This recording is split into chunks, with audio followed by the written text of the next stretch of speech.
드리겠습니다. 잠시 후 토론회가 시작됩니다. 자리에 앉아주시면 감사하겠습니다. 오래 기다리셨습니다. 저는 오늘 대한변리사회 제42회 회장선거 후보자 초청 공개 토론회 사회를 맡은 선거관리위원회 간사 송강래 변리사입니다.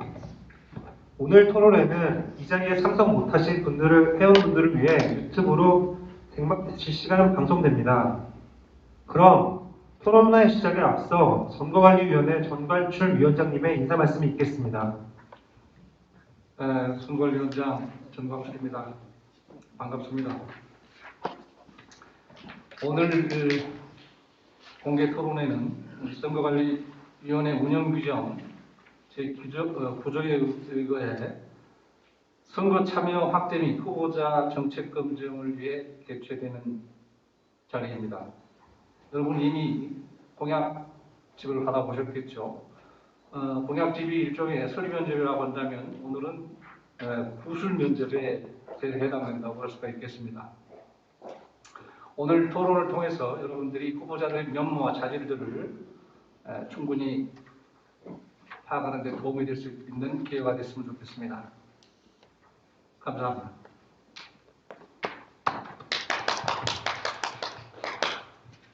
다음은 대한변리사회 제42대 회장선거에 후보한 후보 두 분을 소개하도록 하겠습니다. 편의상 후보 소개 순서는 후보자 등록 순서에 따르도록 하겠습니다. 먼저 홍장원 후보님 박수로 환영해 주시기 바랍니다.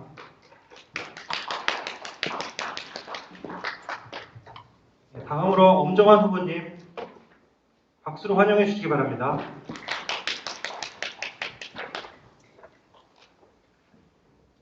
그럼 지금부터 대한변리사회 제42대 회장선거 후보 초청 공개 토론회를 시작하도록 하겠습니다. 토론회 진행은 정관출 선거관리위원회 위원장님께서 진행하도록 하겠습니다. 제 이름 발음이 어렵죠. 전광출입니다. 먼저 토론 순서에 대해 설명해 드리겠습니다. 오늘 토론회는 각 후보가 10분씩 정책 발표를 하게 되겠습니다. 그리고 이어서 후보 간 질의응답을 통한 토론이 있겠고요. 마지막으로 방청석에 계신 분들의 질문을 받도록 하겠습니다. 토론의 룰에 대해서는 이후 토론 직전에 다시 한번 설명을 드리겠습니다. 먼저 정책 발표가 있겠습니다. 순서는 등록 기호 순서대로 하겠습니다. 기호 1번 홍장원 후보님 정책 발표를 해주시기 바랍니다. 10분간이고요. 1분 전에 종료 예고를 해드리겠습니다. 시간 지켜주시기 바랍니다. 안녕하십니까. 42대 대한변리사회 회장 후보 기호 1번 홍장원입니다. 오늘 바쁘신 중에도 참석하신 회원분들과 시청 중인 회원분들께도 감사 인사드립니다.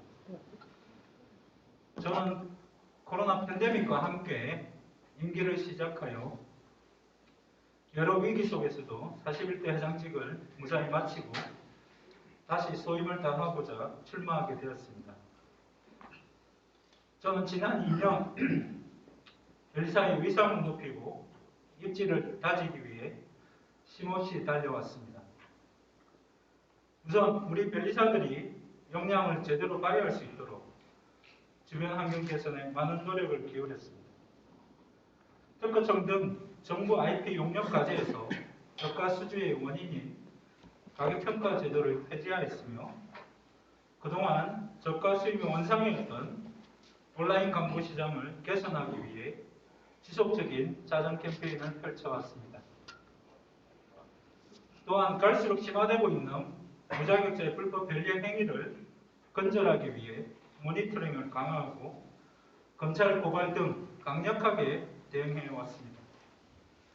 그 결과 오랜 시간 동안 변리사 시장 질서를 어지럽혔던 무자격자 업체들에게 재발 방지 약속을 받아냈으며 사안이 심각한 선행기술조사 업체인 밉스의 경우에는 검찰 기소까지 이끌어냈습니다. 이와 함께도 변리사 업무 역량 확대를 위해 특허 등급 평가 시스템인 엑시스밸류와 가입 평가 시스템인 엑시스밸류 V를 자체 개발하였으며 산업재산권 가치평가 업무가 변리사의 업무 영역임을 명확히 하는 입법 활동에도 많은 노력을 기울였습니다. 그리고 우리 업계의 오랜 수건인 특허 침해 소송에서 변리사의 소송 대리권 확보를 위해서도 최선을 다하였습니다. 변리사 소송 대리의 필요성에 대하여 과학기술계와 기업들의 지지를 이끌어내었고, 이를 기반으로 지난 12월에 열린 국회 산자위 공청회에서는 변리사의 침해 소송 대리 필요성에 대하여 국회의원들의 공감을 이끌어냈습니다.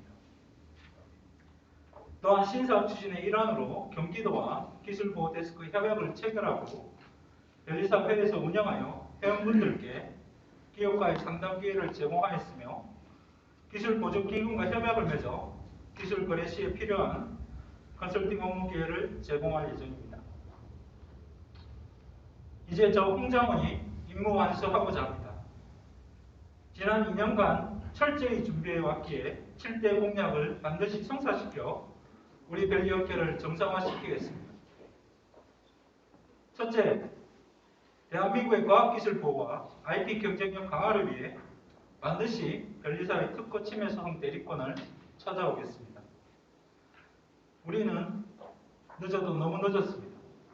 우리 헌법이 발명자의 권리를 법률로서 보호할 것을 명하고 있고, 변리사법도 발명자의 권익 보호를 위해 변리사에게 명하고 있음에도 변리사는 특허 침해 소송에서 발명자를 보호하지 못하고 있습니다.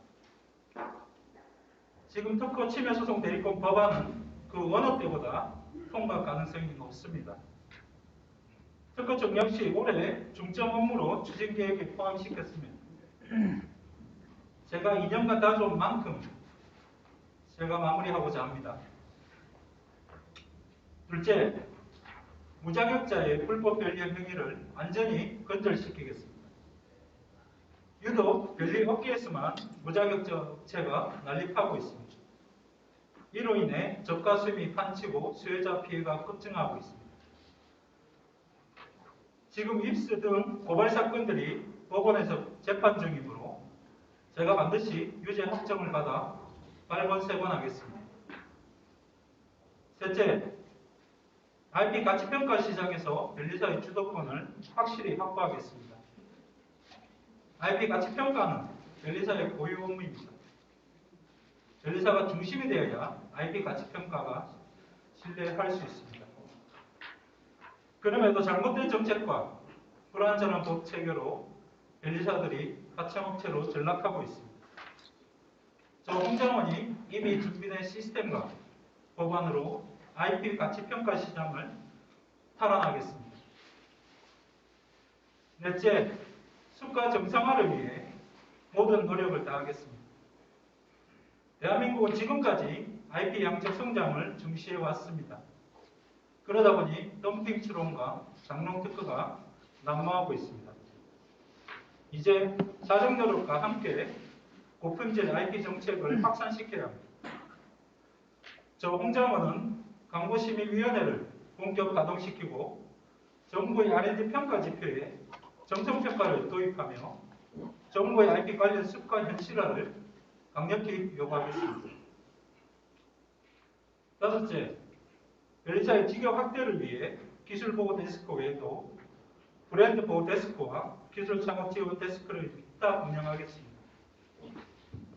더 나아가 제품 특허 적용 인증 사업을 시행하겠습니다.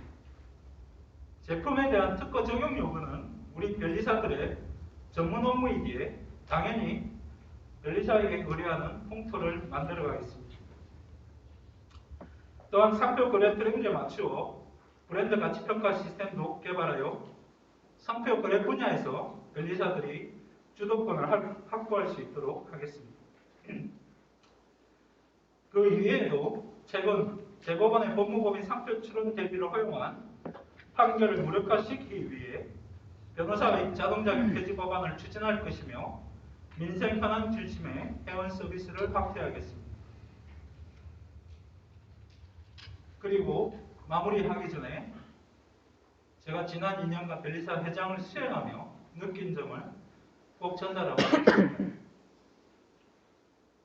우리 변리사 주변의 모든 단체, 대한변협이나 무자격자, 지식재사 서비스협회, 그리고 정보기관들까지 모두 우리 변리사들이 모래알 같기를 바라며 변리사회가 이렇게 힘이 없기를 바라고 있습니다. 우리는 그들의 바람대로 회에 대한 무관심과 저조한 참여를 보이고 있습니다. 변협은 회원 2만 5천 명의 회장 선거 투표율이 60%를 넘고 세무사에는 회원 1만 3천 명임에도 회장 선거 투표율이 66%를 넘습니다. 이조차 코로나 상황에서 달성한 투표율들입니다. 우리 변리사회는 제일 작은 단체임에도 가장 저조한 투표율입니다. 제가 선고했던 41대 회장 선거에서도 회원수 3,200명의 투표율은 18%입니다.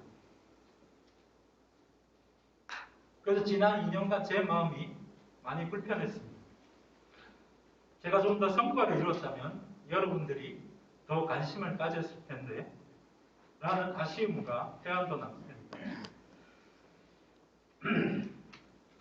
우리 모두가 무관심하고 생업으로 바쁩니다. 근데 저는 왜 회장직에 도전하고 여기 이 자리에 이렇게 앉아 있을까 스스로 물어보았습니다. 어렵지만 쉬운 대답입니다.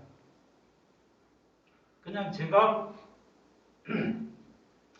변리사이기 때문입니다. 제가 선택한 직업이고 이 직업으로 제가 삶을 영위하기 때문입니다. 그래서 지키고 싶습니다. 욕심이 아니라 그저 제가 가진 능력만큼 실력을 발휘하고 국가에 기여하고 싶을 뿐입니다. 여러분, 우리 다 같이 변리사이지 않습니까? 다들 변리사 자격을 같이 갖고 있지 않습니까? 같이 변리사 자격을 지킵시다. 변리사 자격에 취득할 때 100분의 1, 만분의 1에만이라도 회의에 관심을 가지고 참여합시다. 제가 앞장서겠습니다. 함께 합시다. 예, 감사합니다. 홍정원 부부님 수고하셨습니다. 다음은 기호 2번 엄정한 부부님의 정책 발표가 있겠습니다. 시간은 10분이고요. 종료 1분 전에 타임벨을 울려드리겠습니다. 시간 지켜주시기 바랍니다. 지금 마스크를 벗고 해도 되나요? 아, 맞아요. 네. 여기 마스크 쓰게 돼 있습니다. 그러죠.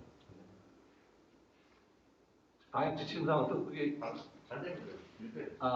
네. 밀배된 공간에 소용지 않은 것 같습니다. 알겠습니다. 그러면 제가 이제 시작하도록 네, 하겠습니다. 좀 천천히 말씀해 주시죠. 예. 네.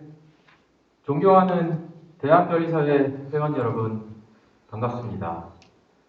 제42대 대한변리사회 회장 후보로 나선 기호 2번 엄정한 변리사입니다. 지난주 그리고 이번 주 총 500명이 넘는 변리사님들을 만났습니다. 주로 양재, 강남, 서초 이쪽에 있는 변리사님들을 많이 만났습니다. 지금 저희 변리사의 역사가 70년을 넘었습니다. 그리고 그 중에는 성공하신 분도 있고 굉장히 힘든 분도 많습니다.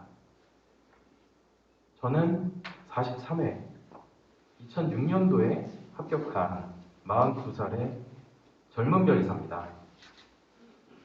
제가 이번 선거에 나서게 된 이유는 바로 우리 변리사 각각의 능력이 굉장히 출중하다는 것을 이미 저는 알고 있었기 때문에 우리 변리사들이 힘을 하나로 모으면 정말 우리나라를 이끌 수 있는 그런 선진 세력이 될 수 있다는 것을 확신하고 있기 때문에 이번에 나섰습니다.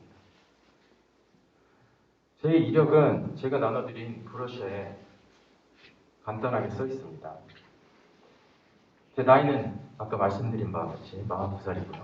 그래서 이번 42대 대한변리사의 회장이 되려고 합니다. 저는 이 업계에 2009년 유니특허에서 수습을 하면서 이 업계에 발을 들였습니다. 그리고 그 다음에 한국발명진흥회에서 전문위원으로 2년 동안 일하면서 전국 단위의 시험인 지식재산 능력 시험을 만들었습니다. 그때 당시에 사실 명세사 자격증 이거를 만들자라는 얘기가 저쪽 공공 쪽에서 있었습니다. 하지만 저는 그것을 그때 당시에 회장이었던 윤동열 회장님과 말씀을 하시라고 하면서 잘 조율을 해서 이것을 한국사 능력 시험이나 한국어 능력 시험 같은 그런 지식재산 능력 시험으로 만들자. 그래서 양쪽과 긴밀히 소통하면서 지금 현재 지식재산 능력 시험을 제가 기획과 추진을 하게 됐습니다. 그때가 제가 나이가 30대 초반입니다. 그리고 한국발명진흥회에 재직하면서 굉장히 다양한 사람들을 만났습니다. 아, 이게 출원시장만 시장이 아니구나. IP를 거래하는 시장, 그 다음에 IP에 투자하는 시장, IP 가치평가를 하는 시장, 사업화, 그 다음에 벤처캐피탈 뭐 이런 사람들을 제 나이 30대 초반에 만나게 됐습니다. 그리고 그들로부터 굉장히 많은 것을 배웠습니다. 저는 30대 초반부터 공공기관, 그 다음에 특허청, 그 다음에 산자부, 그 다음에 지금은 벤처부가 됐죠. 그런 기관들이 어떤 역학관계를 가지고 움직이는지를 아주 어렸을 때부터 배웠습니다. 그리고 고영애 회장님 때 제가 페이스북 그룹 다들 아시죠? 네. 페이스북 변리사 그룹의 운영자이기 때문에 지금은 이제 운영위원회로 바뀌었는데 운영자로 제가 그때 당시에 젊은 변리사님들과 함께 그때 당시에 이제 특허청에서 발명진흥법 개정을 하면서 이제 자격증, 그러니까 IP 검색사, IP 분석사 이런 자격증을 그때 당시에 도입하려고 했었습니다. 그래서 2014년도에 나성범 변리사님, 오세일 변리사님 이렇게 세 명이서 그때 당시 고영애 회장님이 또 지원을 해주셔가지고 젊은 그 페이스북 변리사님들과 함께 대전에 내려갔었습니다. 100명 정도가 버스 세대를 타고 이것이 바로 대한변리사회 역사상 최초의 특허청 항의 방문입니다. 그런데 저는 그때 내려가면서 특허청에 그때 정현우 지금 이제 국장님이죠. 정현우 그 대변인 분과 긴밀하게 소통하면서 저희가 내려가는데 어디쯤 왔는데 청장님 오실 수 있습니까? 계속 물어보면서 결국에는 그때 김영민 청장님이 오셔가지고 사태가 잘 해결이 됐습니다. 그래서 변리사회에서 그때 당시에 이제 IP 검색사, 분석사 이런 자격증 같은 거를 너무 싫어하는구나 라는 게 특허청에 잘 전달이 됐고 그때 이제 그 입법은 철회가 된 사건이 있습니다. 그게 제 나이 35, 36일 때 있습니다. 그때 기억을 아마 많은 분들이 하실 겁니다. 저는 누구보다도 에너지가 많습니다. 그리고 누구보다도 우리 변리사회, 사회를 위해서 에너지를 분출할 수 있습니다. 하지만 열정과 대화가 동시에 이루어져야 됩니다. 저는 그리고 나서 그 열정을 과연 이 IP가 이 특허, 상표 이런 것들이 과연 어떻게 우리 사회에서 잘 쓰여질 수 있는가를 굉장히 고민을 많이 했습니다. 그래서 제 동업자인 유철현 변리사와 돈 많이 모아서 뭐하냐? 돈 많이 벌어서 뭐하냐? 좋은 차 타고 좋은 집 사고 뭐 좋지. 그런데 우리 고객들한테 투자하자. 그렇게 엔젤 투자를 2014년도에 시작했습니다. 그렇게 해서 지금까지 거의 정확히 숫자를 잘 모릅니다. 60개 정도 넘게 개인 엔젤 투자도 하고 엑셀러레이터 세워서 투자도 하고 그래야 했습니다. 자, 그래서 제 정책에 대해서 이제 이어서 말씀을 드리자면 1번 공약을 보면 새로운 먹거리 창출의 선봉장이 되겠습니다 라고 했지만 정확히는 IP에 기반한 고부가가치의 상품을 만들자라고 하는 것이 1번 공약의 내용입니다.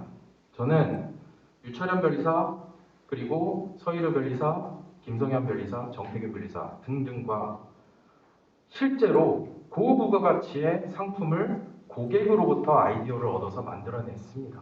그리고 저희가 그런 노하우를 저희 주변의 변리사님들에게 많이 알려드렸고 지금 많은 변리사님들이 기업을 성장시키는 것이 변리사의 수익 모델의 핵심이구나라는 것에 동조를 해주고 계십니다. 그리고 시장이 바뀌고 있습니다. 저희는 그것을 실제로 이루어내고 있기 때문에 1번 공약은 우리 변리사회를 굉장히 사회적으로도 가치 있고 인정받는 그런 단체로 만들어줄 공약입니다. 2번 공약은 화합에 관한 그런 공약입니다. 하모니 센터 도대체 뭐냐라고 생각하실 수 있는데 하모니 센터는 바로 우리 대한변리사회의 그런 화합을 만들어내자라고 하는 그런 공약입니다. 그래서 세부적인 내용은 이따가 또 말씀을 드리도록 하겠지만 우리 선배님들의 창업에 관련된 이야기들, 옛날 이야기들 굉장히 중요합니다. 그게 없으면 젊은 변리사님들이 내가 다니고 있는 회사에 대한 이야기를 모르면 자부심을 가지기 쉽지 않습니다. 그리고 나머지 이야기들은 우리 젊은 변리사님들을 위한 것이기 때문에 칼럼으로 남긴 바도 있고 이따가 더 말씀 나누도록 하겠습니다. 3번은 특허화 상표지입니다. 여러분 특허화 상표지 잘 받아보고 계신가요? 우리 황재경 과장님이랑 박승관 과장님이 열심히 만들어 주시는 특허화 상표지. 대부분 비닐봉투도 뜯지 않습니다. 왜 그럴까요? 컨텐츠가 재밌으면 되고 좋은 컨텐츠가 많으면 되는데 회원분들이 컨텐츠를 여기다 왜? 라고 생각합니다. 왜냐하면 포탈에 잘 검색이 되지 않기 때문에. 하지만 이것은 제가 반드시 포탈 뉴스에 걸릴 수 있도록 노력해서 여러분들의 좋은 생각과 글들이 사회적으로 노출이 될 수 있도록 반드시 이루도록 하겠습니다. 4번은 무한 책임을 지는 현재의 특허법인 구조가 문제가 있습니다. 이게 한명회사 형태이기 때문에 1%의 그 출자금 지분이 있더라도 전체에 대한 책임을 지게 되어 있습니다. 그래서 유한회사 제도가 들어왔는데 유한회사가 문제가 또 있습니다. 그래서 공격적인 스피드한 경영을 하기 힘들어서 감정평가사 분들이랑 제가 교류를 많이 합니다. 그래서 감정평가사 분들이랑 얘기를 듣다 보니 주식회사 형태도 하나 있으면 우리가 굉장히 발전할 수 있겠다라고 생각했습니다. 그리고 5번째는 특허심판원, 특허법원 서울사무소를 서울에다가 열겠다라고 하는 내용입니다. 그리고 6번째는 경영지원센터에 관한 내용이고 신규 취업자 1인당 160만 원씩 지원받는 프로그램이 있습니다. 그래서 노동부와 협력해서 디지털 IP 일자리 만들어내도록 하겠습니다. 7번째는 전략적으로 법률 개정을 노력하겠다라는 내용입니다. 자세한 거는 토론회 때 말씀드리도록 하겠습니다. 감사합니다. 김정환 후보님 수고하셨습니다. 이어서 토론 순서를 진행하겠습니다. 먼저 토론의 룰을 간단히 설명드리겠습니다. 이번 토론을 위해서 저희 선거관리위원회에서는 양쪽 후보에게 6개의 질문을 받아서 양쪽에 교환하도록 했습니다. 오늘은 이 6개의 질문 중에 상대방의 6개 질문 중에 4개를 골라서 질문을 하고 답변하고 재질문하고 재답변하는 순서로 진행하겠습니다. 질문 시간은 1분이고요. 15초 전에 타임벨이 울리겠습니다. 답변은 2분 이내에 해주시기 바랍니다. 그리고 제 질문의 경우에는 30초, 답변 역시 30초입니다. 그러면 토론을 첫 번째 질문부터 시작하겠습니다. 먼저 질문은 엄정한 후보께서 먼저 하겠습니다. 첫 번째 질문 해주시죠. 네, 감사합니다. 질문 짧게 하도록 하겠습니다. 지난 41대 집행부의 공약 이행과 관련해서 질문을 하도록 하겠습니다. 2년 전인 지난 선거 당시에 홍 후보님께서는 대분류 기준 15개 그리고 소분류 기준으로 23개가 넘는 그런 공약을 하셨습니다. 예. 그런데 지금 2년 동안 이제 실제 홍정원 집행부에서 이제 이행한 공약 이행률은 몇 %고 완수하지 못한 공약은 몇 개인지 지금 뭐 상정된 법안이 또 어떻게 되는지 뭐 이런 부분 공약 이행률 말씀 부탁드립니다. 예, 원장원 후보님 질문 감사드립니다. 우선 공약들이 15개, 소분류 23개 이번에 저도 같이 한번 다시 훑어보게 됐는데 일단 제가 공약을 얼마나 이행했냐 여부는 사실은 회원들이 판단할 부분이라고 생각을 합니다. 제가 스스로 몇 프로라고 하는 것도 제 스스로의 판단일 수 있는데 기본적으로 저도 이건 15개 다 훑어보면서 어느 정도 다 시도는 다 했고요. 15개 공약 중에 100% 달성한 것도 있고 한 절반 정도인 50% 정도인 것도 있다 이렇게 생각을 하고 전체적으로 제 개인적으로는 한 70%라고 생각을 하고 있습니다. 제 개인 판단인데 아무튼 여러 가지 변수가 있었겠지만 제 임기 시작과 함께 코로나 팬데믹이 같이 시작을 했기 때문에 그런 부분에서 좀 출범 초기에 어려움이 있었다라고 답변 드리고요. 그 다음에 이제 미완성 공약은 무엇이냐 저도 15개 중에 지금 한 3, 4개 정도 되는데 사실은 그러니까 법안과 관련되지 않은 것들은 대부분 어느 정도 시도를 해서 어느 정도 효과가 있었다고 생각을 하고 있습니다. 가령 예를 들어서 무자격자에 대한 강력 대응이라든가 기소까지 끌어냈고 그 다음에 이제 지금 불공정 행위, 갑질 행보 이런 거에 대해서는 저희가 산업 쪽에 통해서 이미 협약을 맺거나 관련한 조치들이 취해진 걸로 알고 있고요. 그 다음에 마지막에 이제 미완수 영역은 어차피 법안이 시간이 걸리는 부분이 있었고 법안 관련해서는 코로나 때문에 국회가 많이 열리지 못했기 때문에 어느 정도 지금 가능성이 높은 단계까지 올라와 있다고 생각합니다. 그래서 가치평가라든지 그 다음에 소송대리권 법안이라든지 그 다음에 무자격자 처벌 법안 이런 거는 다 상정이 되어 있습니다. 마지막으로 임무 완수라는 말은 사실 제가 목표가 크기 때문에 좀 더 실제로 우리가 법안도 통과되고 무자격자 건설도 온전히 이루어질 수 있는 큰 목표에서 임무 완수라는 단어를 썼을 뿐입니다. 예, 제 답변은 제시를 마치겠습니다. 네, 30초. 가장 중요한 부분은 이제 법안이 상정된 법안들이 지금 어떻게 되는지 그 부분 좀 말씀드립니다.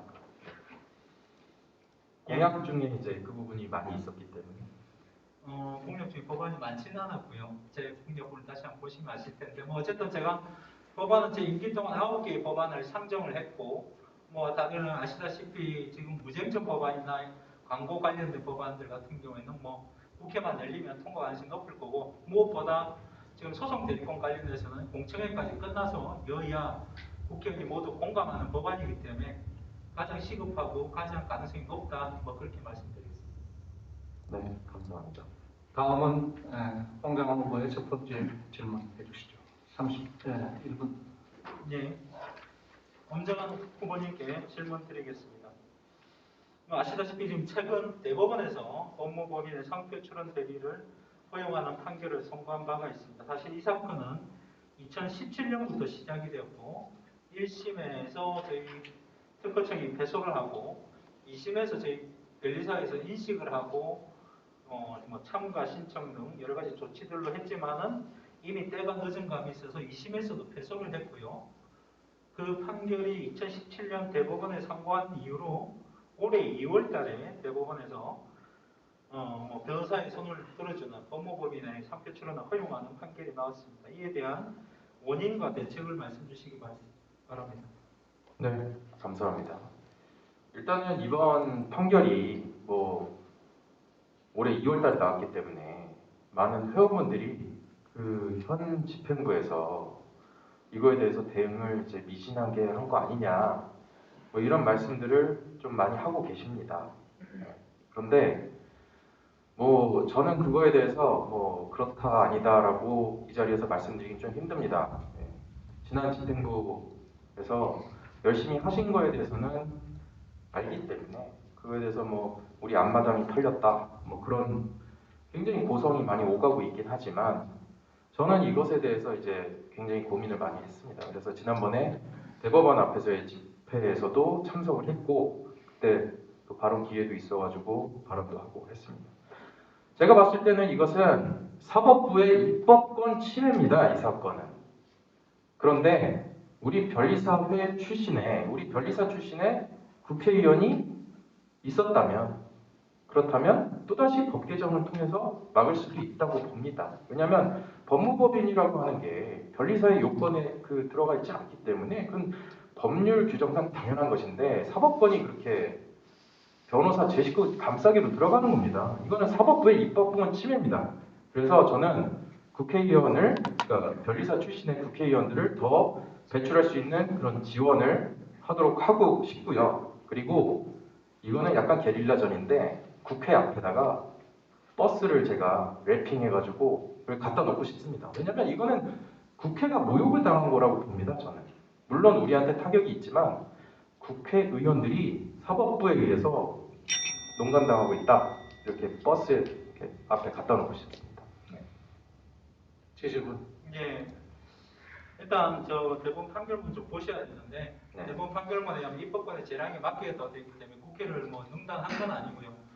제가 이제 법무부님이 공약서나 기본적인 걸 보면 이 현안에 대해서 관심이 좀 없는 게 아닌가 하는 생각 때문에 질문을 드린 거고 사실은 이 사건에 대해서는 제가 2017년부터 일반 회원일 때부터 보조 참가하고 신청을 다 했었습니다. 그때도 엄정한 후보님이 잘 안 보였던 것 같고 지금 공약에도 전혀 없길래 그런 현안에 대한 관심이 없는 게 아닌가, 대책이 없는 게 아닌가 하는 의문이 있습니다. 네, 답변 드립니다. 예. 네. 일단은 그 전에 이제 그 전 오세준 회장님 집행부 때 이제 특위 활동도 하셨고 많이 봉사를 하셨기 때문에 그 부분에 대해서는 홍정원 후보님께서 이제 여러 가지 노력을 한 거에 대해서는 저는 인정합니다. 그리고 제가 관심이 없는 게 아니라 회원들한테 그 이야기를 많이 듣고 전략에 대해서 지금 계속해서 논의하고 있습니다. 그리고 지난번 대법원 앞에 집회 때도 제가 봤습니다. 자, 이 부분에 대해서 제가 목소리를 높이면 오히려 지금 현재 집행부한테 부담이 될 수 있기 때문에 제가 그 부분에 대해서는 의지가 없는 게 아니라 그거는 이제 아까 말씀드렸던 그런 아이디어로 해결을 할 수 있다 이렇게 보고 있습니다. 수고하셨습니다. 다음은 두 번째 질문입니다. 이번 순서는 홍정원 후보가 먼저 하겠습니다. 두 번째 질문 해주시죠. 네. 예, 엄정한 후보님께 다시 하나 더 질문을 드리겠습니다.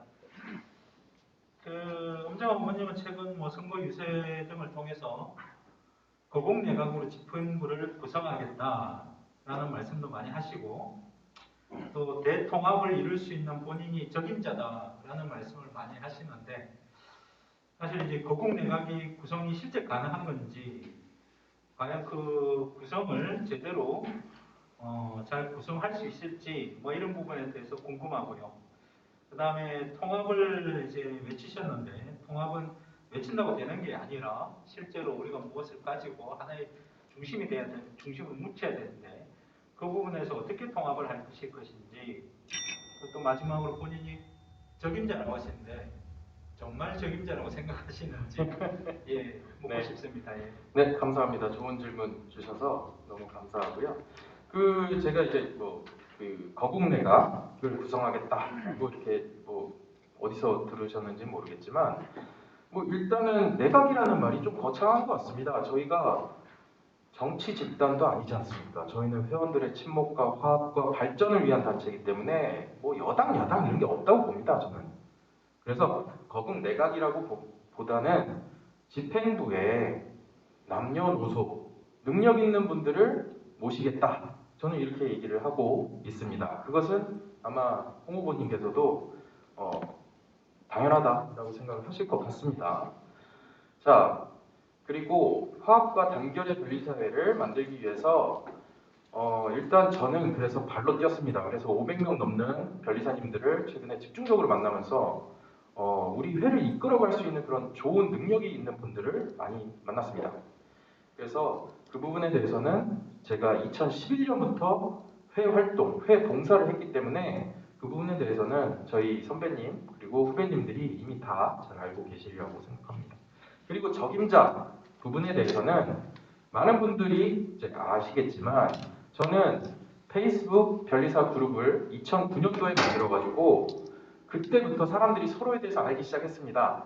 물론 시끄러운 일들도 많았어요. 하지만 서로에 대한 관심과 그 다음에 오프라인에서 치킨 맥주도 먹고 그 다음에 상대방 뭐 피청구인 대리인이고 막 그러긴 하지만 페이스북에서 또 이렇게 친구 추가도 하고 이런 것들을 제가 해왔고 그리고 뭐 판교나 이런 쪽에서 제가 투자 클럽 그 다음에 피자의 맥주 모임 이런 것도 매달 했습니다.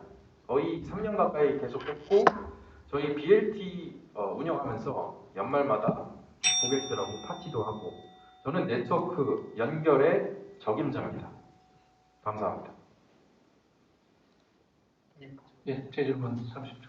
예, 엄정한 후보님의 넘치는 에너지와 이 활동량은 정말 저도 되게 존경하고 있습니다. 다만 이 통합이라는 부분이 네트워크가 많다고 해서 통합이 되는 것도 아니고 우리가 통합이 중요하긴 합니다만 사실은 우리 변리사 권익이 제일 중요하다고 생각을 하는데 그 권익을 중심으로 뭉치면 통합이 가능하지 않을까 싶은데 그 권익과 관련된 답변이 없는 게 좀 아쉬운 부분이 있고요. 그 다음에 적임자라고 하셨는데 사실은 이제 페북도 이제 예를 들어서 하셨지만 사실 페북을 운영을 오래 하신 것도 맞고 거기에서 우리가 많은 회원이 의사소통을 했는데 그거 관련해서 페북 차단이라든지 이런 부분 이런 부분이 엄정한 후보님이 오히려 또 갈등을 유발시킨 면도 있지 않냐 그렇게 생각을 하는데 어떻게 생각하십니까?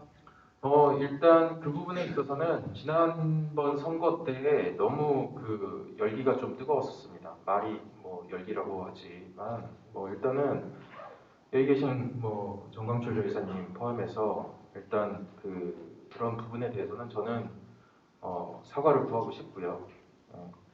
운영을 하다 보니까 굉장히 어려웠습니다. 그러니까 1,400명 가까운 1,400 넘는 분들이 다 다양한 의견을 갖고 있고 그 다음에 커뮤니티는 운영 규칙이 있었기 때문에 그 운영 규칙에 의해서 운영을 잘 하려고 노력은 했습니다. 하지만 부족한 부분이 있었다면 그 부분은 양해를 해주시면 좋을 것 같고요. 그래서 이번에 운영위원회 그 다음에 제 혼자 운영하는 게 아니라 이렇게 운영위원회를 키워서 운영을 잘 할 수 있도록 하겠습니다. 네, 감사합니다. 네, 엄정원 후보 이번에 두 번째 질문을 엄정원 후보에게 하겠습니다. 네, 감사합니다. 그 화합과 단결 이런 부분에 대해서 이제 질문을 드리겠는데 일단 그 감사 거부 관련돼서 이제 질문을 좀 드리겠습니다. 회원분들이 많이 궁금해하시기 때문에 홍 후보님은 2020년 8월, 9월 그때쯤 감사를 거부하는 등 변리사회 임원 및 관계자와 소송을 진행하고 있습니다. 연임을 하셔도 40대 전임 회장이 지명한 감사로 소송이 또는 분쟁이 계속 이제 우려될 것을 회원분들이 염려하고 있습니다. 그래서 이제라도 싸움을 중단할 방법이 있는지 그리고 이런 소모적인 다툼을 지난 2년간 이제 계속하게 된 것에 대해서 회원들에게 사과하실 의향이 있으신지 그 부분 밝혀주시면 감사하겠습니다. 예, 제가 답변드리기 전에 우선 지금 감사 거부나 불미스러운 사건을 언급하는 것 자체가 지금 갈등이 진정 국면에 있는데 매우 부적절해 보입니다. 사실 그 부분이 오히려 갈등을 조장하려는 의도가 있는 게 아닌지 좀 그 부분이 적절해 보이지 않고 사실은 그런 부분에서 오히려 정동환 후보님께서 사실 같이 오히려 제가 봤을 때는 페북 차단이나 단체 카톡방에서 있었던 사건들을 생각하면 그런데 오히려 조장하는데 또 역할을 한 게 아닌가 그런 생각도 듭니다.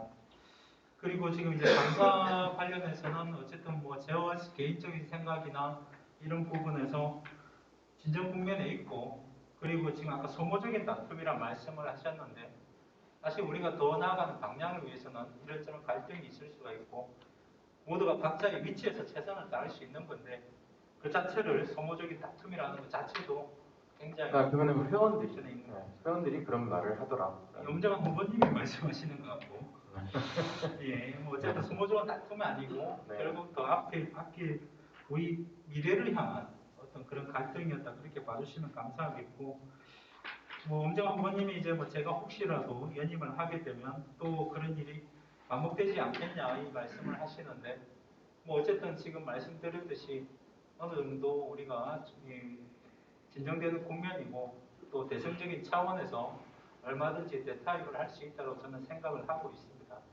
그래서 고은 후보님이 오히려 그 역할을 좀 더 해주셨으면 하고, 그것 때문에 뭐 지난번에도 한번 말씀하셨지만 감사와 이 문제 때문에 회장 연임이 부적절하다는 것은 본말이 전도된 어떤 의견인 것 같고요. 마지막으로 이제 사과 얘기하셨는데, 사실은 뭐 저희가 서면으로 이메일로 회원들에게 많이 이메일 사과를 드렸고 여기서 다시 한번 사과를 드립니다. 어쨌든 그런 일이 뭐 있어서는 안 되는데 서로 간에 각자의 위치에서 최선을 다하다 보니 의원님 마무리 해주시죠. 예, 그리고 엄정한 후보님은 사과하실 일은 없으신지 마지막으로 해주시고. 저는 제 질문을 제가 해보죠. 지금 그 회원들께서 이제 거의 20건에 이르는 소송, 그 중에 이제 몇 건이 계속되고 있냐, 계속 진행 중이냐, 이거 언제까지 계속되냐, 이렇게 저한테 많이 물어보세요. 그래서 20건 중에 몇 건이 끝났고 몇 건이 계속되고 있는지. 그건 다른 질문에 있는데 여기 갑자기 포함을 시켰습니다, 위원장님. 네. 다른 질문에 있는 아니요, 이게 아니요, 저 질문을 못 보고 있습니다 지금. 예, 다른 질문에 있는 건데.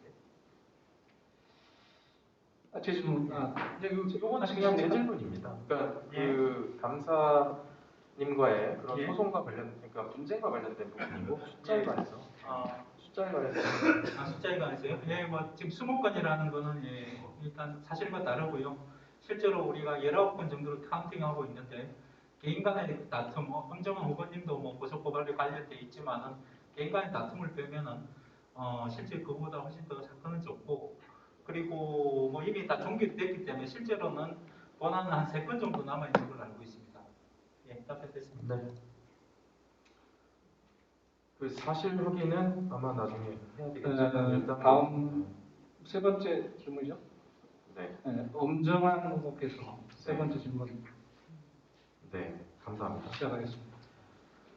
이번 홍 후보님 공약 7개로 지난번 공약보다는 좀 지난번 그 나오셨을 때보다는 이제 많이 줄었는데 이번 홍 후보님 공약 7개 중에 이제 5개 내지 6개가 이제 법 개정 관련된 사항으로 보여집니다.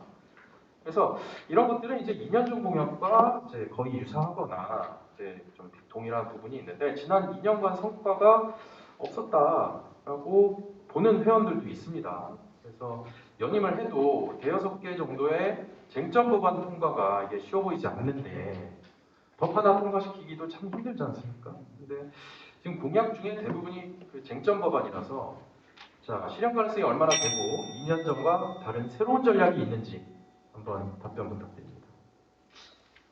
예, 뭐 쟁점 법안인 뭐 저희가 9개 발의를 했고요. 지금 9개 발의본 법안 중에 지금 한 7개는 쟁점 법안으로 남아 있기 때문에 말씀하신 대로 법안 통과는 쉽지는 않습니다. 하지만 일단 지금 저희가 침해 소송 대리권 같은 경우 국회에서 굉장히 공감을 끌어내고 지금처럼 이렇게 분위기가 좋았던 적은 없기 때문에 가장 가능성이 높다고 생각을 하고, 그 다음에 가치평가 법안이나 이런 경우에도 간평사 협회하고 지금 현재 서로 간에 협약을 맺었기 때문에 거기도 반대 의견을 제출 안 해서 가치평가 법안도 가능성이 굉장히 높은 상황입니다. 뭐 무작위자 법안도 지금 입시가 재판 결과가 나오면 거기에 영향을 받아서 긍정적으로 갈 거라 보기 때문에 쉽지 않아 보이는 건 맞지만은 상당히 현재로서는 가능성이 높다라고 답변을 드리고, 지금 우리가 법안 관련해서 코로나하고 얘기를 드리면 제가 전략을 나름대로 쓴 거는 코로나 상황 때문에 국회가 임시국회가 열리지가 않습니다. 뭐 보통 이제 매달 한 번씩 열리게 돼 있는데 코로나 기간 동안에는 연간 3-4번 정도밖에 안 열릴 정도로 굉장히 국회가 개최되는 횟수가 적었고, 그래서 전략을 제가 최대한 필요한 법안들을 최다 발의하자 해서 제가 9개 법안은 아마 역대 집행부 중에 가장 많을 거라고 한번 확인해 봤습니다. 가장 많은 법안을 발의를 했고 그 법안들에 대한 다지기를 다 들어갔기 때문에 남은 2년 동안은 그 법안들을 뭐 100%는 아니지만 대부분은 통과시킬 수 있다. 뭐 그렇게 자신합니다. 네, 일단 제 질문은 예, 예. 아까 전에 처음에 이제 첫 질문에서 9개가 상정됐다라고 그렇게 말씀하셨는데 상정이랑 발의랑은 다르지 않습니까?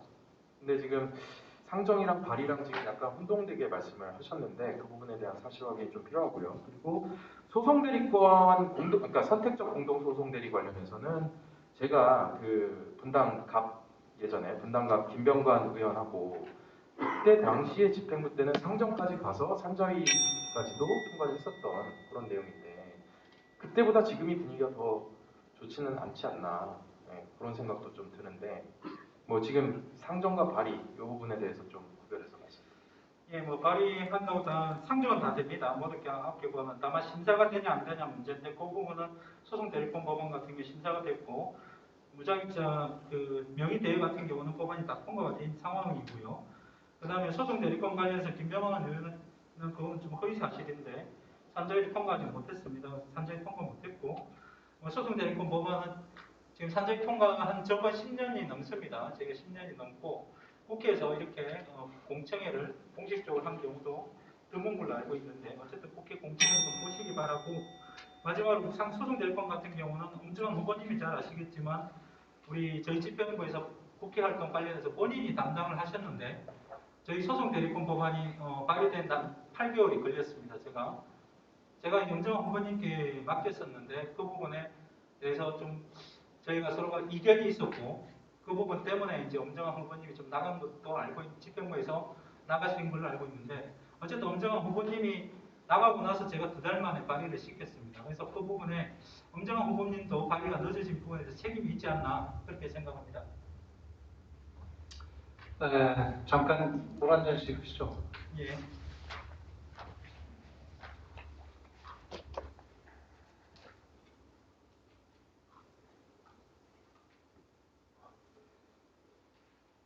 뭔가 이번에 시간- 세 번째 질문 홍정호 후보께서. 예. 뭐 잠깐 쉬는 시간. 쉬시고. 아니요. 네, 안 쉬어도 돼요. 예, 예. 빨리 마시죠. 좋습니다. 네. 천천히 드세요. 네. 네 번째 질문인 거죠 지금? 아니, 세 번째 홍정호 후보가 하시고 마지막 네 번째 질문이 남아 있습니다. 네. 다 드셨나요? 네, 좋습니다. 예. 충분히 물도 못 드시기 위해서 커피. 아닙니다. 홍정호 후보님 세 번째 질문 진행해 주시면 되겠습니다. 예. 엄정환 후보님의 포부서를 보면 이제 제가 이제 발의한 9개 법안 중에 전략적으로 1개는 꼭 통과시킨다 하셨는데 그 법안 중에 어떤 법안이 통과 가능성이 높다고 생각하시는지, 그리고 이제 법안 통과라는 게 이해관계 역학을 잘 파악하면 통과가 쉽다고 하는데 그럼 번역과의 관계는 어떻게 이해관계를 조율해서 법안 번역과에 대치되는 법안들을 통과시킬 수 있는지 거기에 대한 방법론을 좀 설명 주시기 바랍니다. 네, 감사합니다. 일단은 홍정원 집행부에서 이제 발의한 법안이 이제 9개다라고 아까 말씀해 주셨는데 그 중에서 이제 집중을 해야 되는 부분을 제가 생각한 부분을 말씀을 드리겠습니다. 일단은 지금 제가 국회 활동을 하면서 기획이사로서 그때 저쪽 목포 지역구 출신의 김원희 의원을 제가 연결을 했습니다. 그래서 그때 김원희 의원이 발의한 법안이 바로 변리사법에 광고 규정을 넣자라고 하는 내용입니다. 그래서 김원희 의원께서 깜짝 놀라시더라고요. 아니 왜 변호사법이나 의사법에는 다 그게 있는데 왜 변리사법에 아직도 없냐? 그래서 제가 세무사법이나 아니면은 관세사법에도 없습니다. 해서 그래요? 그러면 세트로 갑시다. 라고 해서 이 법률들을 이제 이해관계 조정을 해서 이제 그렇게 진행이 잘 됐습니다. 그래서 상표 저가 수임에서 우리가 해결할 방법 중에 하나가 이제 가격 공개를 못하게 하거나 아니면 우리가 변리사회에서 심의를 하거나 이런 방식으로 하면은 심의 수익도 생기고 그런 저가 수임 문제도 해결이 가능하려고 봅니다. 그래서 여러 가지 발의한 법안 중에 저는 이제 그 광고법에 가장 관심이 많고요. 그리고 저는 뭐 홍정원 집행부에서 했던 법안 말고도 제 공약 4번에 이제 그 주식회사 형태 특허법인 요거는 쟁점 법안이 아닙니다. 그리고 감정평가사도 이미 하고 있고 그래서 요 법안을 제가 쉽게 2년 안에 쉽진 않겠죠. 하지만 2년 안에 갈 수 있다고 봅니다. 그리고 특허청 쪽에서도 이 부분은 좋은 아이디어라고 의견이 비공식적으로 있습니다. 변협 그 부분은 제 질문. 예, 답변을 거기 못하신 것 같은데 일단 뭐 법안 통과 가능성 아까 김원희 법안 같은 경우는 뭐 저희 엄정한 후보님이 고생하신 건 맞고 사실 우리 광고 규제를 위해서 반드시 또 필요한 법안이긴 합니다. 근데 이제 제가 말씀드리고 싶은 거는 저도 뭐 사실 통과 가능성 높은 거에 더 집중을 하고 싶고 성과를 내고 싶지만 이 법안이라는 거는 우리가 통과 가능성보다는 우리 권익이 무엇이 제일 먼저 필요하냐 지금 이 시점에서 우리에게 변리사들에게 힘을 주시는 법안이 무엇이냐 이런 네. 기준으로 하셔야 된다 생각을 합니다. 네. 그다음에 변협과의 관계에 대해서 다시 한번 네, 네. 답변 주시면 좋겠습니다. 시간이 좀 많이 부족해가지고 죄송합니다. 그 변협과의 관계에서 가장 중요한 것은 결국에는 선택적 공동소송 대리에 관한 부분입니다. 그래서 지난해에 열렸던 공청회 그때 여기 집행부분들 너무 수고 많이 하셨고요. 그때 이소영 의원이 쪽지별로 너무 그 비효율적이다 그런 얘기 해가지고 우리 변리사들이 이제 용기를 얻고 있는데 저는 이 변호사들 전체가 선택적 공동소송 대리를 반대한다라고 보지 않습니다. 그래서 대형 로펌과 소형 변호사들의 이해관계가 다릅니다. 그래서 저는 그 부분에 대해서 지금 공개 방송이라서 말씀을 드리긴 좀 어렵지만 그 이해관계를 차별화시켜서 충분히 우리 편을 들 수 있는 그런 의견들을 추출할 수 있다 이렇게 생각하고 있습니다. 좀 시간이 짧아서 많이 답변을 못드려서 죄송합니다. 예. 엄정한 후보님 수고하셨습니다. 이제 마지막 질문 순서가 되겠습니다. 이번 질문도 홍장원 후보께서 마지막 네 번째 질문을 진행해 주시겠습니다. 예, 뭐 앞서 말씀드린 변협과의 관계와 관련해서 제가 질문을 더 추가를 드리면 제가 이제 엄 후보님이 기본적으로 네트워크가 워낙 많고 사실 인간관계가 굉장히 넓다라고 알고 있는데 그 또한 또 변호사 영역에서 관련해서도 굉장히 많은 인맥을 가지고 있는 것도 알고 있고 그러한 친분과 이런 부분이 사실은 이제 변협과에 우리가 협상을 하거나 또 이런 부분에서 굉장히 영향을 미치지 않을까라는 어떤 걱정은 있습니다. 또한 변협과의 어설픈 협상은 우리가 하도 못 건지고 모든 것을 뺏길 수도 있는데 어설프게 소형법인, 대형 로펌 이렇게 나눠서 접근하다가는 우리가 결국 아무것도 얻지 못하고 우리 변리사 자격까지 내놓을 수 있는 그런 리스크가 있다는 부분을 꼭 얘기 드리고 싶었고요. 그래서 이 말씀하신 결국 네트워크인데 IP3 네트워크를 통해 가지고 거기에서 어떤 해답을 얻고 수익을 창출할 수 있다는데 저로서는 좀 이해가 안 되는 부분이어서 어떻게 수익을 내고 어떻게 하겠다는지 좀 설명 주시기 바랍니다. 네, 감사합니다. 저는 뭐 친한 변호사 맞습니다. 그리고 여기 계시는 그리고 이 방송을 보시는 우리 회원 여러분들도 변호사들과 일을 안 해보신 분은 아마 거의 없을 수도 있습니다. 예. 저는 IP3 네트워크 공약에 대해서 정말 많이 준비했습니다. 이게 저희가 우리 사회에서 변리사는 엘리트다라는 인식은 이미 외부에 나가보면 되게 많습니다. 그런데 우리 스스로가 너무 자존감이 없는 그런 얘기를 하는 경우가 많이 있습니다.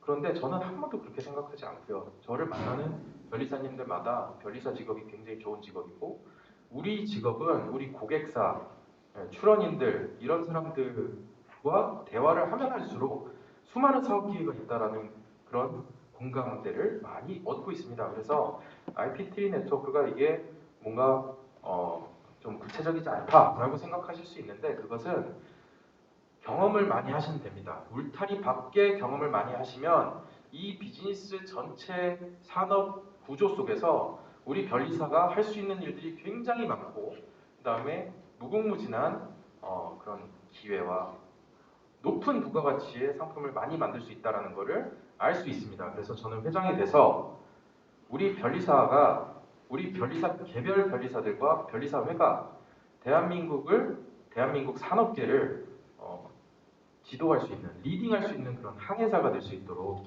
그렇게 만들자라고 하는 게 제 구체적인 공약이고 그것을 위해서 각계각층의 전문가들 엘리트들을 우리 변리사와 자주 만나게 해서 이 공간 얼마나 좋습니까? 그래서 우리 회관에서 많은 분야의 사람들을 만나게 해드리게 하겠습니다. 감사합니다. 예, 네, 제 질문 해주시죠. 예, 제 생각에 여전히 IP3 네트워크로 어떤 수익을 창출하겠다는 사실 감이 와닿지는 않고요. 아까 얘기했던 이 네트워킹 변호사도 포함됐는지도 사실 좀 궁금하기도 하고, 그 다음에 이제 기본적으로 저는 변리사회가 사실은 많은 수익을 창출하는 것도 당연히 중요하지만은 지금 우리 변리사들 기본 업무가 굉장히 많이 훼손당하고 침탈당하고 있습니다. 그러니까 변리사회는 사실 새로운 기회를 제공하기도 필요하지만은 특허 법인이나 우리 특허 사무소들이 수익을 창출할 수 있는 방향을 가장 고민해야 되고 특허 사무소에 도움이 되냐 어떻게 가치를 부여할 거냐 그게 가장 기본이 되어야 된다고 생각합니다. 예, 의견 있으면 주시기 바랍니다. 네, 감사합니다. 안 그래도 좀 시간이 짧아가지고 충분히 말씀 못 드렸는데 일단은 제가 BLSN의 그런 글에 대해서 제 실명으로 글을 올렸었는데 과연 우리의 실무가 무엇인가에 대해서 다시 한번 생각을 해봐야 됩니다. 굉장히 다양한 변리사님들이 굉장히 다양한 업무를 하고 있고요. 지금 벤처캐피탈의 대표로 있는 사람들만 해도 2명, 3명이 다 됩니다.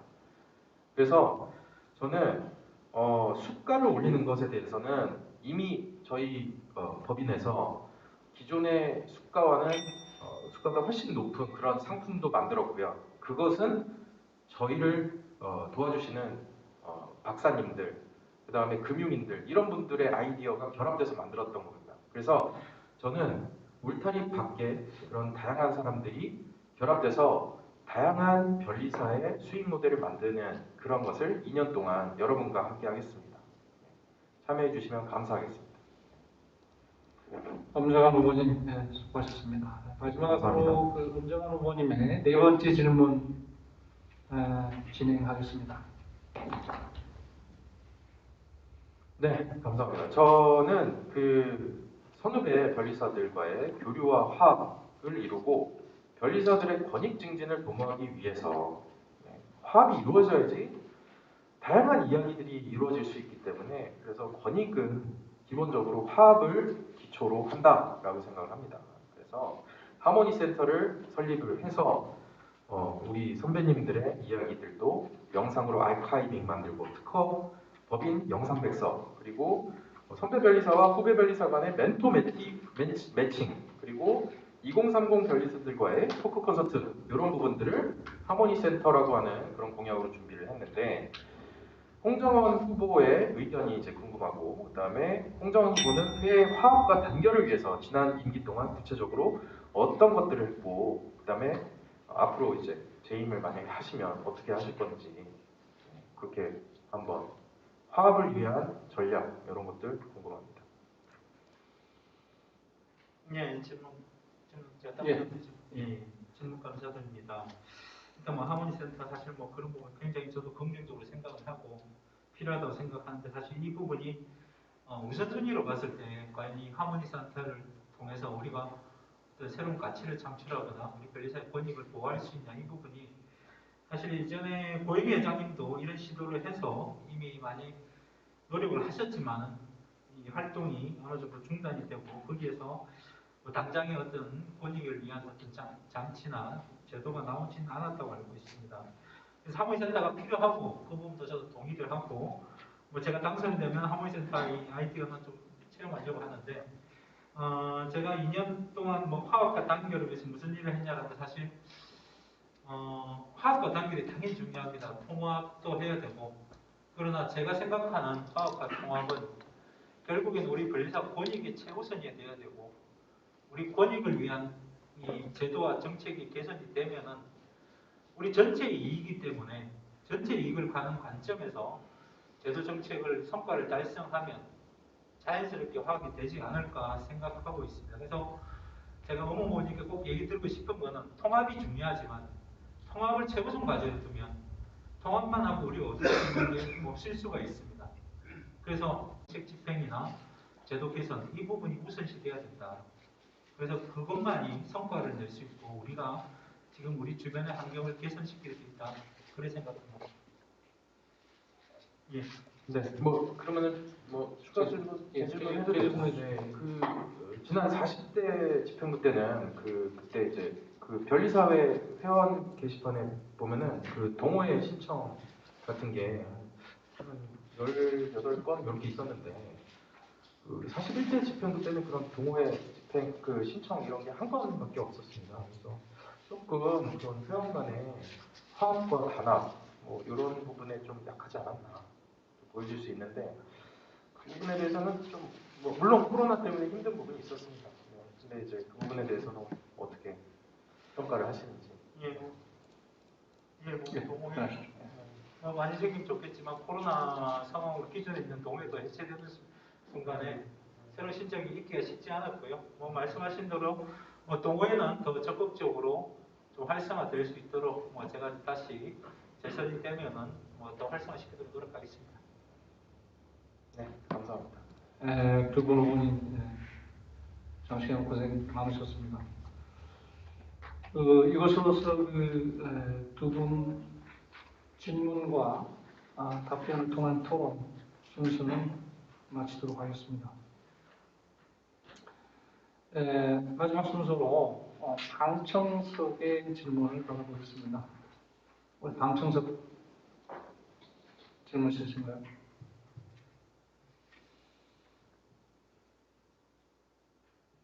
그냥 부담 없이 그냥 해주시면 예. 네. 네. 어느 분께? 먼저 자기 소개해 주시고 질문 여지를 간략하게 정리해 주시기 바랍니다. 네, 감사합니다. 현재 기획부회장을 맡고 있는 서영호 변리사입니다. 두 분 아주 이렇게 열띤 토론을 해주시고 이렇게 젊은 세대분이 변리사회 회장 후보 토론회를 하고 있는 모습 자체가 저는 아주 발전된 모습이라고 생각하고 너무 기분이 좋습니다. 감사합니다. 진심으로 그렇게 생각하고 있고요. 제가 두 분한테 모두 드리고 싶은 질문은 엄정한 후보님도 그렇고 홍정원 후보님도 그렇고 수가 인상에 대한 얘기는 하시는데 좀 방향성은 틀린 것 같습니다.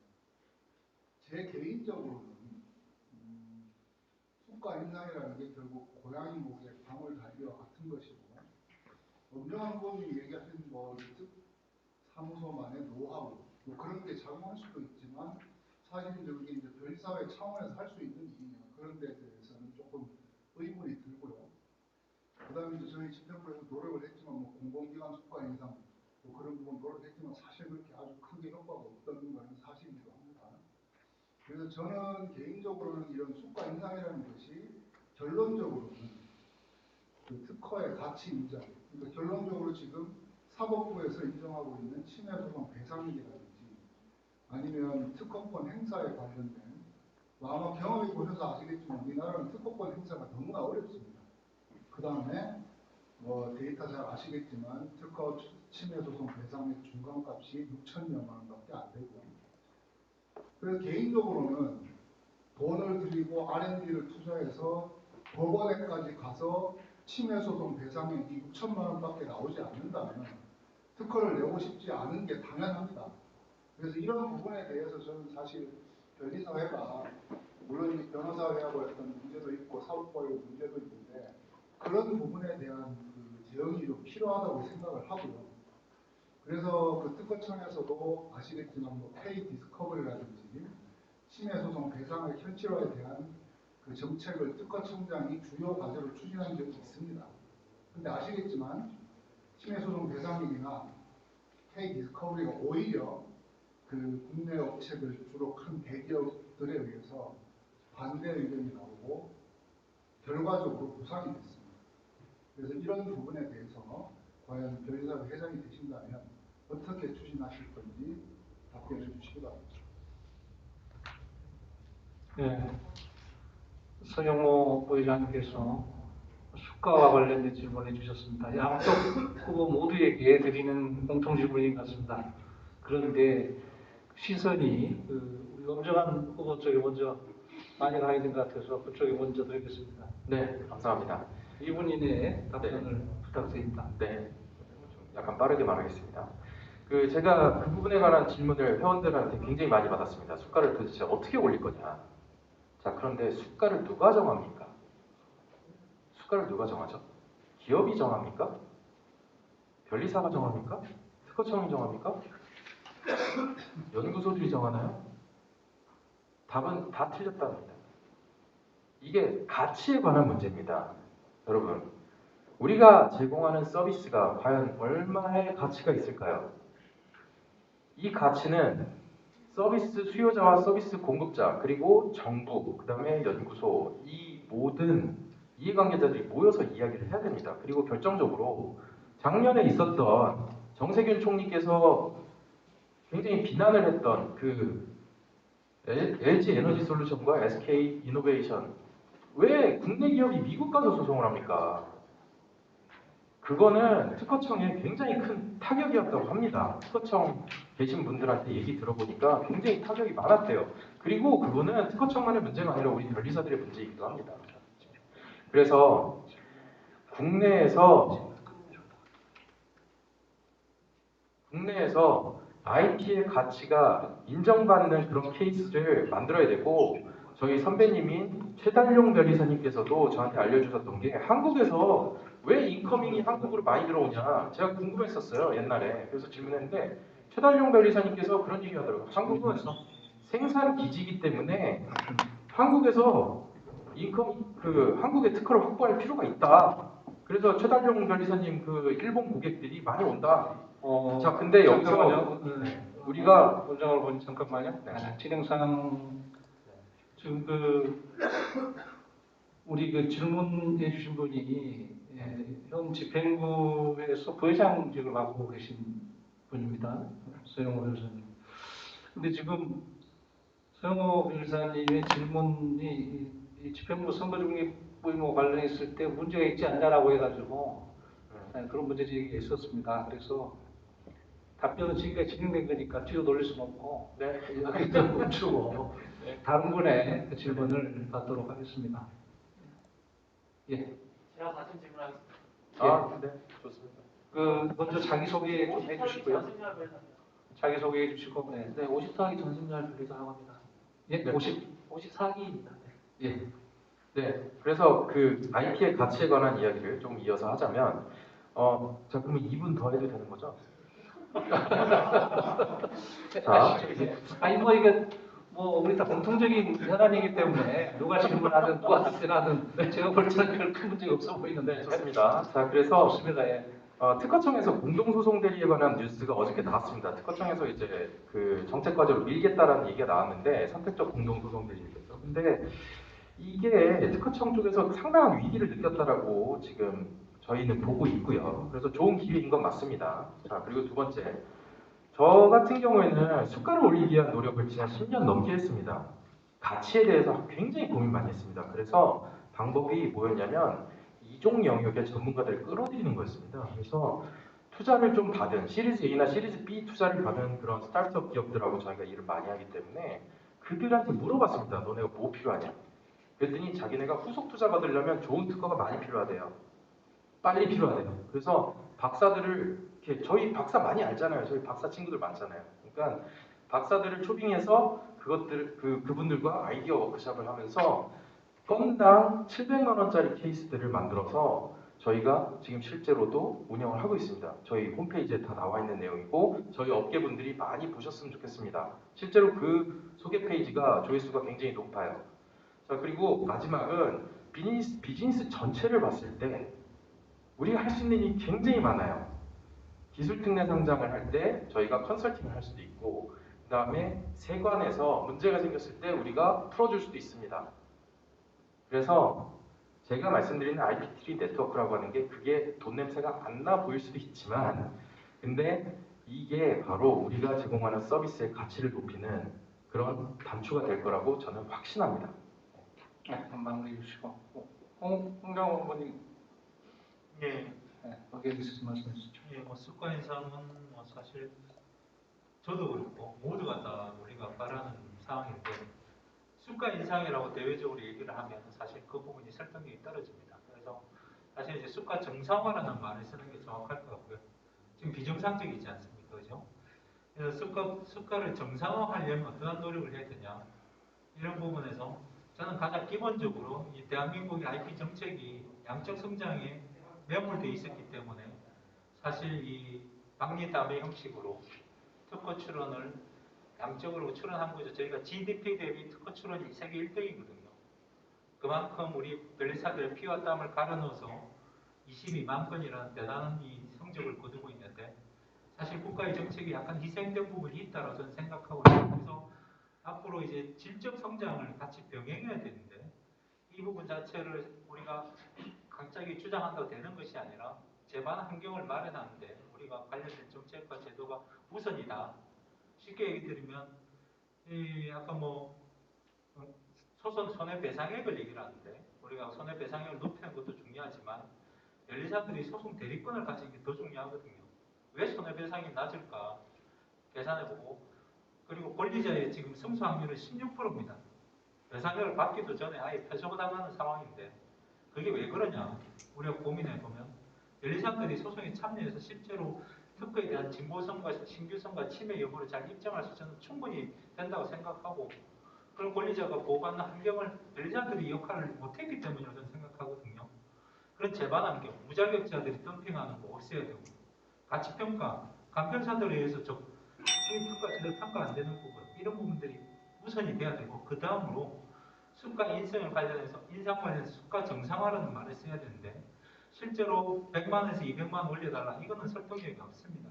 다만 제가 언론이나 국회의원들을 만나보면 이 가격 체계가 잘못됐다거나 우리가 지금 이 마스크하고 제가 예를 들었는데 마스크하고 백신이 같은 가격 체계로 되어 있지 않습니까? 그런 어떤 잘못된 부분을 지적하면 국가 수가 마무리 좀 해주시죠. 네. 그런 부분들이 현실화되거나 좀 더 체계적일 수 있다.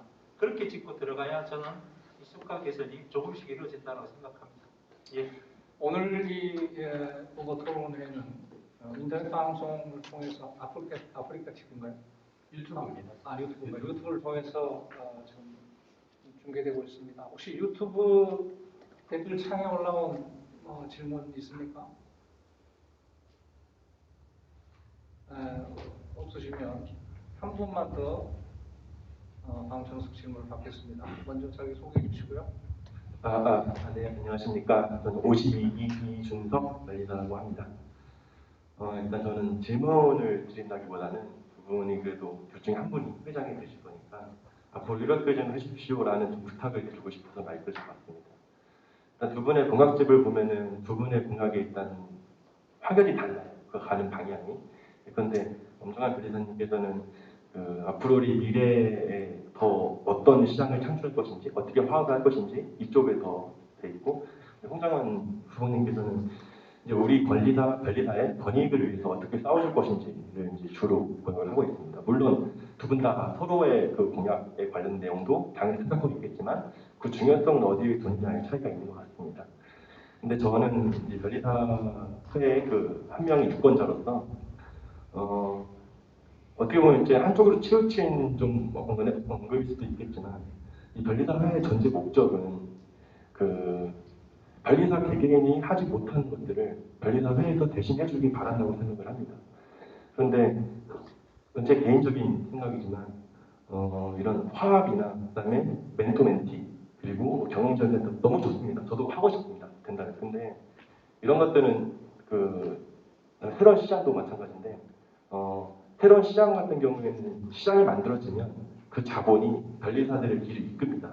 변리사들이 그 시장에 있다면 스스로 찾아서 할 수밖에 없습니다. 그런데 이런 홍 회장님, 전 회장님께서 그 투쟁, 결단이 필요한 공약을 많이 내셨는데 이런 것들은 변리사 혼자서는 할 수가 없습니다. 이건 그리고 예컨대 얼마 전에 전 대법원 시위도 저도 갔다 왔는데 그런 시위들도 굉장히 좋게 저도 봤고 굉장히 열심히 소리치다 왔는데 그런 것들도 만약에 변리사인 제가 혼자 가서 소리를 질렀다면 이거는 변리사 한 명이 그 제 밥그릇 챙기기에 급한 거다라고 보여지겠지만 이게 회에서 움직인다면 이거 충분히 그 정당성이 부여가 된다고 봐요. 그래서 그 두 분 더 중요한 게 뭐라고 뭐 더 중요한 건 없겠지만 이런 그 결단이 필요한 거를 꼭 해주셨으면 좋겠고 두 분이 회장님 한 분이 되신다면 그 서로의 공약에 관해서도 둘 다 중요한 거니까 모두 꼭 해주실 때 꼭 그 자기의 공약집만 있는 게 아니고 그 서로의 공약집이 있는 것도